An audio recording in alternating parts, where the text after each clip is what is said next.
For 2 weeks, the Empire Files team traveled the West Bank and Palestine. What we saw was one of the biggest human rights disasters on the planet, a brutal and growing military occupation that thrives off U.S. sponsorship, soon to be strengthened even more by another $38 billion in U.S. tax dollars, the largest military aid deal in history. This stark reality is never taught to us in school, and whenever we do hear about Palestine in the media, it might as well be directly from the Pentagon. It's a place the majority of Americans only get a first-hand look at on so-called birthright tours, which sell Israel as a fun, peace-loving country, living under threat of genocide from Muslims. The side we saw was very, very different. But the truth is actually much clearer. And before we show you what we saw on the ground, we must go back to understand the real history of how things got to where they are today. Many people have seen this famous map, showing the ever-shrinking borders of Palestine. But likely far less people could explain why the borders have changed so dramatically. Each phase and the stories behind them are essential pieces to a puzzle that we're told is just too complicated. First, how did these original borders of Palestine form, from the Jordan River to the Mediterranean Sea? The countries of the modern Middle East were once the same swath of territory owned by the Ottoman Empire. Of the nearly 500,000 people living in Ottoman Palestine, 75% were Muslim, 20% Christian, and 5% Jewish. Nearly 100% were Arab. Its cities, especially Jerusalem, were buzzing hives of Arab art and culture, a destination for intellectuals across the Middle East. Before Palestine had borders, it was a recognizable nation, its cultural identities distinct, with deep roots in the land. But plans for that land were being made elsewhere in the world. In the late 1800s, it was being eyed to be colonized. In the United States, Europe, and Russia, anti-Semitism was a dangerous and growing force. Mob killings of Jewish people were a regular occurrence. In this climate of terror began what is known as Zionism, or the belief in an exclusively Jewish state to be established somewhere in the world. From its founding through the first half of the 20th century, the Zionists remained an extremely small minority among Jewish people. The ideology was rejected by both religious and secular Jewish people, who agreed that anti-Semitism was a great danger, but that they should organize to defeat it in their home countries, rather than by mass exodus to another people's land. Many argued that exporting entire Jewish populations from Europe was in essence acquiescing to the demands of anti-Semites. But Zionism, however marginalized, became a fervent political movement, led by its proclaimed father, Theodor Herzl, an Austrian atheist. While first considering Argentina and Uganda as a homeland, the Zionist movement claimed rights to what it called Greater Israel, which includes all of Palestine and part of today's Lebanon, Jordan, Syria, Iraq, and Egypt. Their right to this land was based on the ancient biblical kingdoms of the Old Testament, which disappeared 600 years before the birth of Jesus. Herzl's job became jet-setting around the world, lobbying those in power he thought would be sympathetic to his project. The Zionists, more than anything, needed money to fund settlements, and ultimately a decree from the world's colonial powers. Herzl wrote to the Grand Duke of Baden, "If it is God's will that we return to our historic fatherland, we should like to do so as representatives of Western civilization and bring cleanliness, order, and well-established customs to this plague-ridden, blighted corner of the Orient." The early Zionists promised to make Palestine a vanguard against barbarism, aka an extension of Western military power, and build highways of the civilized peoples, aka trade for European millionaires. The center of the campaign for the creation of Israel was the slogan, "A land without a people, for a people without a land." The assertion that there were no people in Palestine prior to Zionist settlements became the keystone of their policies, but they were always very well aware of the people there. In the words of another leading Zionist, Israel Zangwill, Palestine is not so much occupied by the Arabs as overrun by them. From its inception, political Zionism was not only a plan for colonization and expansion, but one of expulsion of the land's indigenous inhabitants.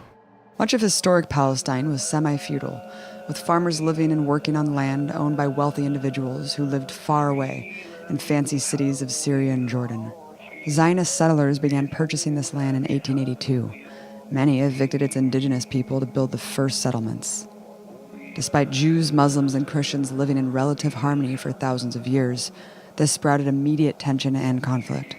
With the Zionist project getting a slow start, a new opportunity presented itself with the outbreak of World War I.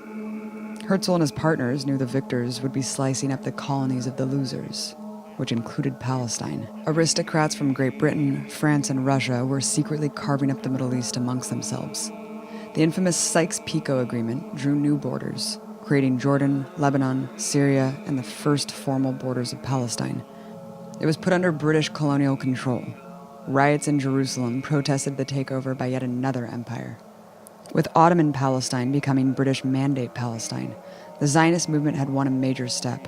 With the flick of a wrist, a small group of British lords issued the Balfour Declaration, pledging to help achieve this objective. The British made it much easier for well-funded settlement projects to take more Palestinian land, dispossessing even more people. Yet Zionists' aim for a homeland in all of Greater Israel, without the indigenous Arabs, was still driving them.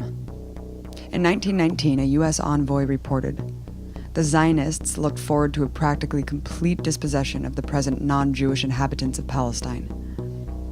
Settlers had now become 10% of the population, growing with large donations from Western tycoons. The settlements had already created a refugee crisis. This photo from 1929 depicts a rally in Syria of Palestinian refugees, of which there were 50,000. With this new backing, the colonial project picked up its pace, purchasing even larger chunks of earth from the feudal landlords and creating small pockets of territory. Leader in the settlement movement, Ben-Gurion, who would become Israel's first prime minister and mascot for Tel Aviv's airport, wrote about the early days. We were not just working. We were conquering land. We were a company of conquistadores. From 1920 to 1939, the settler population rose from 10 to 30%, and there was no confusion about what they were there to do. As Gurion himself said, we must expel the Arabs and take their places. Throughout these years, Palestinians launched several attacks on the encroaching settlements. Big clashes between settlers and Palestinians in cities grew deadly, killing many on both sides. But an era of wildly disproportionate death was about to begin. In 1936, the Palestinians launched a mass general strike. Protests lit up in numerous cities, and the strike held strong for 6 months. While initially peaceful, the British occupiers responded by declaring martial law. They recruited Zionist fighters to join them in raiding and attacking Palestinian villages. Scores of dissidents were executed. The strike evolved into an armed uprising against British rule. The British, along with their Zionist partners, used a strategy of blowing up thousands of Palestinian homes. On a single day in the village of Jaffa, they demolished over 200. This uprising was drowned in blood by the sheer force of the British imperial machine by 1939. 5,000 Palestinians were left dead. On the other side, 300 settlers and 250 British soldiers. It was through this bloody repression that the Zionists formed a bona fide armed forces, with thousands of them who were trained and armed by the British Army. In reality, it consisted of 2 wings. The Haganah, the official military force recognized by British authorities, and the other, a more radical wing, the Zionist militias. The biggest, the Irgun, with membership in the thousands. The Irgun was a more hardline terrorist organization that mostly targeted Palestinians, bombing civilian markets and more. Years later, they would also start attacking British soldiers. Their most famous attack was the bombing of the King David Hotel, murdering 91 people, among them 17 Jews. This ruthless approach of the Irgun was so popular in the settler consciousness that one of its head commanders, who presided over many massacres, would later become Prime Minister of Israel, Menachem Begin. Albert Einstein and dozens of other Jewish academics and icons published a letter in the New York Times describing Begin's movement as a political party closely akin in its organization, methods, political philosophy, and social appeal to the Nazi and fascist parties. As both the Haganah and the Irgun advanced colonization, their goal remained clear. President of the Jewish National Fund, a group designated to reclaim the land of Israel, Joseph Weitz, wrote in 1940, "There is no room for both people in this country. And there is no way, besides transferring the Arabs from here to neighboring countries, to transfer them all. We must not leave a single village, a single tribe. The unprecedented genocide by the Nazi cancer killed at least 6 million Jewish people.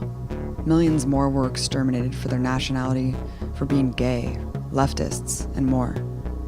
The utter fear the Holocaust unleashed greatly popularized the formerly fringe ideology of Zionism to large sectors of Jewish society.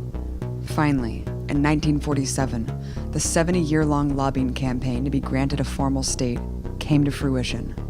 The British Crown turned its colony of Palestine over to the United Nations, which cut it into pieces, changing this phase of Palestine's map, speckled with small dots of settler territory, into this, the Jewish state of Israel, which was created on top of another country, gifted with 55% of its land.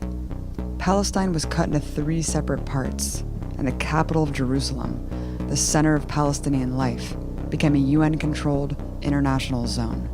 But there was a big problem for the Zionists. Their new state was still 40% Arab. This was an unacceptable notion for Ben-Gurion and other Israeli leaders, who stated, there can be no stable and strong Jewish state so long as it has a Jewish majority of only 60%. The audacious act of plopping a European settler state on top of an Arab country while excluding the native population from the discussion and decision sparked outrage throughout the Arab world. Resistance to it escalated into a full-blown war in 1948. Months after the war began, the Haganah and Irgun launched a joint campaign to address another problem, called Plan Dalet. Plan Dalet targeted the most passive, peaceful communities so that all Palestinians would flee. The series of terrorist attacks and mass expulsions that followed is known as the Nakba, or the catastrophe. The infant year of the State of Israel was one of widespread, vicious massacres. Deir Yassin, a village with no reported resistance, was stormed by settler militia. They bombed homes, committed mass rape of women before executing them, and other atrocities. One child survivor tells the harrowing account of his entire family being lined up and shot, including his mother, as she breastfed her newborn baby. 200 people were murdered. According to a Red Cross official who visited the site days later, here, the cleaning up had been done with machine guns, then hand grenades. It had been finished off with knives. Just 12 days later, Jewish forces bombed and raided the heavily populated city of Haifa, while sadistically broadcasting horror recordings over loudspeakers of Arab women wailing, and messages like, "Flee for your lives. The Jews are using poison gas and nuclear weapons." In Abu Shusha, Israeli forces attacked and occupied the village. The Palestinians that stayed in their homes were punished with rape and hacked to death with axes. Fleeing villagers were shot on sight. 60 people were officially killed, but years later, 52 more bodies were found in a mass grave. Al-Dawayima was also captured by Israeli forces, who murdered its men, women, and children. 200 bodies were found, with another 250 missing. Days later, Israeli troops marched into the village of Saliha and blew up a mosque, killing the nearly 80 people taking refuge inside. After the remaining villagers were ordered into the square, Israeli troops unleashed a rain of bullets upon them from machine guns mounted on armored vehicles, murdering another 70 people. One of the few survivors from the brutal attack recounts the bodies being left to rot for days before they were bulldozed into a mosque and blown up. Those who tried to resist in any way were collectively punished. One of the bloodiest of the massacres during the 1948 war was in the town of Lydia, where soldiers indiscriminately killed nearly every civilian in sight after gunshots were allegedly fired from a nearby mosque. State forces threw grenades into windows and shot those escaping their burning homes. According to Israeli military sources, 250 people were killed in just 30 minutes. This terror campaign largely accomplished what it set out to do. In each of these villages, and in hundreds more, the Arab population left in its entirety. Eyewitness British General John Bagot Glubb doesn't hide the colonial savagery. It would be an exaggeration to claim that great numbers were massacred, but just enough were killed, or roughly handled, to make sure that all the civilian population took flight. Senior Israeli officer Yosef Namani wrote that in some villages, Palestinians greeted them with white flags and food. After seeing them executed, he said, "Where did they come by such a measure of cruelty?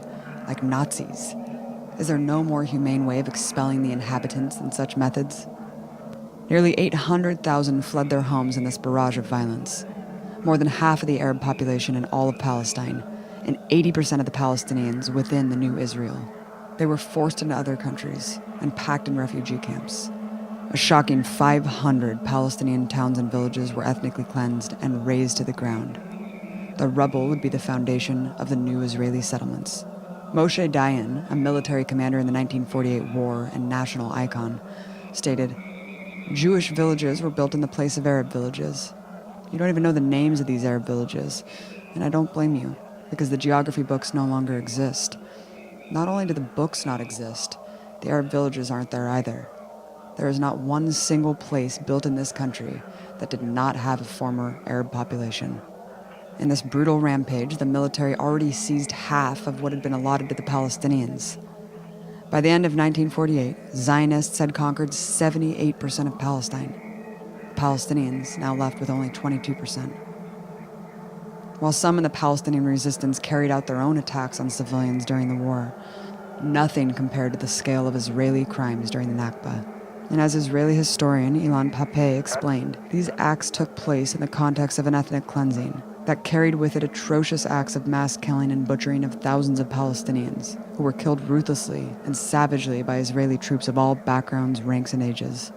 This violent expulsion of nearly 1 million people was so outrageous that it forced the UN to respond, issuing a resolution ordering Israel to allow all 800,000 Palestinian refugees to return to their homes. Land ownership for Palestinians plummeted. Before 1948, Palestinians owned 90% of the land. 4 years later, they owned only 3%. To this day, they remain displaced. Tens of thousands still remain in refugee camps. Israel's excuse for refusing to honor this UN resolution is that the Palestinians left voluntarily. For those who remain inside the borders of Israel, the new regime codified into law the superiority of Jewish settlers. Israel legalized the theft of Palestinian homes and land, limited political participation, and implemented a separate set of rights. Arab areas were occupied by the military and subjected to curfews. Many were arbitrarily arrested and deported. While the settlers were depopulating the land of Arabs, they also needed to repopulate it with Jews. Fear of anti-Semitism around the world was the main driver. After the 1948 war, Jews in Arab countries were targeted by a rash of anti-Semitic violence, but some in the Zionist project were even willing to sacrifice their own. From 1951 to 1952, there was a series of bombings in Baghdad, Iraq, against synagogues and other Jewish targets, causing dozens of casualties. A group called the Zionist Underground was found responsible by the pro-Western Iraqi government. This is confirmed by former CIA officer Wilbur Crane Eveland, writing, "In an attempt to portray the Iraqis as anti-American and to terrorize the Jews, the Zionists planted bombs in the U.S. Information Service Library and in the synagogues. Soon, leaflets began to appear urging Jews to flee to Israel. Most of the world believed reports that Arab terrorism had motivated the flight of the Iraqi Jews, whom the Zionists had rescued, really just in order to increase Israel's Jewish population. In 1954, a similar operation was carried out by the Israeli government itself, this time for regional ambitions in Egypt. They orchestrated a number of bombings on U.S. and British civilian targets, planning to blame Arabs and communists. Throughout the 1950s, Israeli military power had grown quite formidable, armed primarily by France. It dutifully used these weapons to aid French and British imperialism, including the invasion of Egypt to try to topple pan-Arab president Gamal Nasser in 1956. But as Israel ran away in defeat, like a petulant child, it demolished any building it could along the way. This earned the eye of the U.S. empire. Recognizing Israel's value against nationalist movements like Nasser's, the U.S. became its main military financier and pledged its own military to protect Israel. By 1967, Israel was a far stronger military machine, with monstrous American forces standing behind it. But even Israel's main ally was not safe from its brutal belligerents. That year, unmarked Israeli warplanes and torpedo boats aggressively attacked a U.S. Navy ship in international waters off the coast of Egypt. The relentless barrage on the USS Liberty, which had an American flag raised high, lasted for an entire 2 hours. 34 people were killed and 174 wounded. According to an NSA report, U.S. officials believed it was impossible for this to be a mistake, and that Israel intended to sink their ship and blame it on Egypt to goad the U.S. into invading. The attack was part of another ambitious land grab by Israel in what became known as the Six-Day War, the next chapter of Zionist expansion. Israel launched surprise attacks on Egypt, Syria, and Jordan. It invaded all of Palestine's remaining 22% of land. The official rationale for this major act of aggression was one of preemption, that the Jewish population in Israel was on the verge of being killed en masse by the Arab countries surrounding them. Many Israeli officials acknowledged that it was just propaganda, including top military commander during the war, General Mattiyahu Peled, who was quoted in Haaretz admitting, "The thesis that the danger of genocide was hanging over us in June 1967 and that Israel was fighting for its physical existence is only a bluff." The colonial superpower charged at lightning speed, showering the land with napalm. In less than a week, close to 40,000 Arabs were killed, many of them civilians in crowded cities that were firebombed and overrun by Israeli tanks. By contrast, under 800 Israeli soldiers were killed, along with 20 civilians. At the end of those 6 days, a new map emerged, closer to the greater Israel that the Zionists had always dreamed about. They conquered the Sinai Peninsula of Egypt, the Golan Heights of Syria, and the rest of Palestine. Another 300,000 Palestinians were made refugees during that short time. Many of them had already been made refugees once before, during the Nakba. While they had to ultimately return the Sinai to Egypt, the territory that Israel seized in this war remains under their control today. The map shows the existence of Palestinian territory. All of it is still subject to Israeli military occupation and law. Hundreds more legal settlements have also chewed holes in the map, reducing actual Palestinian landmass to almost nothing. While the occupation that continues today is presented as simply security measures to protect the Israeli state from terrorism, it is the same expansion and conquest that's marked the last century. In the face of unimaginable brutality all of these years, the Palestinian people have carried out their most powerful tool of resistance, continuing to exist, keeping their roots firmly planted in the land, where every possible weapon is used to expel them. And they've shown that heroic resilience will never die.